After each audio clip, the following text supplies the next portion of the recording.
महाराज जी, लोगों को जो ये माता आती है वो क्या होता है? प्रणाम करना चाहिए। कोई माता पिता नहीं आती है तो नाटक की बातें हम इन्हें नहीं मानते। को देखा है, हम एक घटना बताते हैं। पहले संन्यास मार्ग में थे ना, तो एक फक्कड़ी स्वभाव होता है, वो कभी कभी उदय होता है। आप कभी कभी देखे वो फक्कड़ी स्वभाव, वो एकदम होता है। ये तो वैष्णव स्वभाव श्री जी की कृपा से था। ये वाला ये कभी स्वभाव नहीं रहा, रुद्र स्वभाव रहा। रुद्र उपासना है, रुद्र स्वभाव। आवश्यकता के अनुसार बात निभा के यहाँ से। कभी कोई 100 रुपया नहीं करे, तुम्हारे बाप के नौकर, हम रुपया लेके चले भाग यहाँ से। नहीं महाराज कहीं लगा था इसका।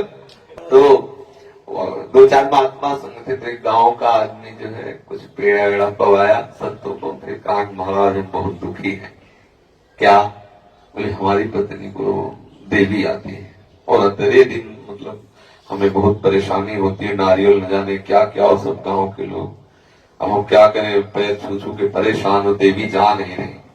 तो उनका 2-4 दिन हम यहाँ आए, तुम्हें उपाय बताएंगे, अगली बार से कभी देवी नहीं आएंगी। बोले क्या? बोले इस बांस की एक हरी छड़ी लाओ और हम उसे मंत्र से सिद्ध करते हैं, अब देवी नहीं आएंगी। वो बोला भला किसान आदमी, बांस काट के हरी मूर्ति से एकदम, और बहुत लगती है हरी। बोले देखो, जब तक ये न कहे कि मैं जिंदगी में नहीं आऊंगी तब तक मारना बंद मत करना। हमने इसे मंत्र से अभिमंत्रित कर दिया है, और अगर जब बोल दे कि जिंदगी में नहीं आऊंगी तो जान लेना कि वो जिंदगी में नहीं आएगी। बोले बड़ी महाराज कृपा के हम परेशान हैं, रुपया पैसा लगा लगा के ये फल वो फूल ये धूपबत्ती अगरबत्ती। बोले बिल्कुल जाओ, हमने मंत्र से सिद्ध कर दिया छड़ी। वह जहां आई देवी ऐसे में दुर्गा, उठाया वही डंडा, और 10-15-20 के बाद बोली कि बस हम, अरे भवे क्यों मारे, देवी तो चली गई। अरे बोले नहीं अभी नहीं गई। अब बोले जिंदगी में नहीं आएगी, जिंदगी में नहीं आएगी।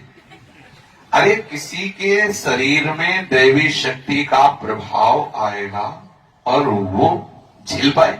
आप सोचो, बिना साधना के, बिना तपस्या के, बिना भजन के झेल। हम इन बातों को कभी किसी के ऊपर भूत आना, किसी के ऊपर हनुमान जी आना, किसी जेहि गिरि चरण दे हनुमंता चले उसका पाताल तुरंता। बोले इनको हनुमान जी आ गए, बड़े बड़े शुंभ निशुंभ जैसे दैत्यों को पकड़ करके केस और घसीटते हुए सी दुर्गा मां ने उनका विनाश किया।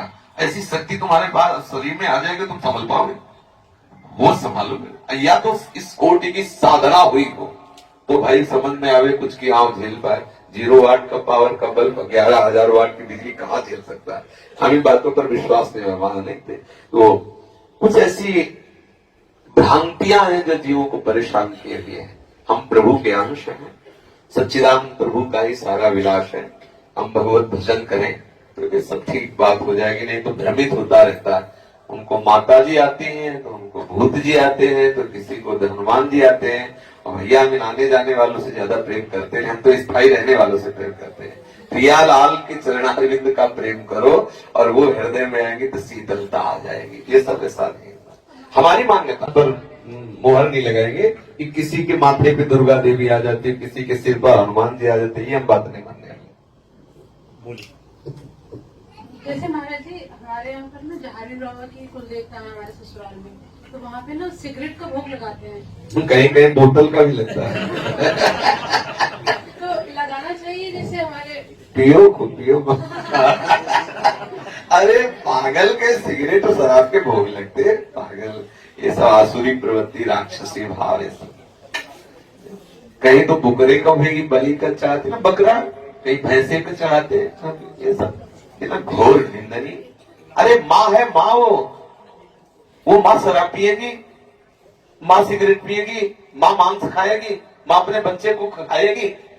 अरे चाहे आप काली बोलो, दुर्गा बोलो, चामुंडा बोलो, सारा जगत उसका बच्चा है। उसको कहा जाता है जगदम्बा, जगत की माँ। जैसे हम उसके लिए प्राण प्यारे, वैसे बकरा भी उसके लिए प्राण प्यारा, भैंसा भी प्राण प्यारा। आप बकरे की हत्या करने पर माँ प्रसन्न हो जाएगी। अरे बड़ी तुम्हारे अंदर श्रद्धा है तो अपना खून फाड़ के दो, तो हम जाए भाई अपना खून फाड़ के कि माँ मेरी श्रद्धा, मैं खून अपना देता। तो भाई चलो कोई श्रद्धा है, आप शरीर पे, हम करते खून। बकरे के ऊपर काटने में क्या जाता है? कोई भी। अरे दूसरे की हत्या करने में ये कोई बलि है? बोले हमें बलि चढ़ा रहे हैं, ये मूर्खता है। किसी भी जीव को उसी में माँ भगवती देख लो, बकरे में। क्या माँ भगवती उसमें नहीं? क्या बकरे में? उसकी हत्या करना। शराब, बोले देवी का शराब होगा, भोग लगा, प्रसाद पा रहे हैं। प्रणाम है ऐसे प्रसाद को, ऐसे भोग को, ना ऐसी चर्चा, ना ऐसे दृश्य। इनमें सम्मिलित नहीं होना चाहिए।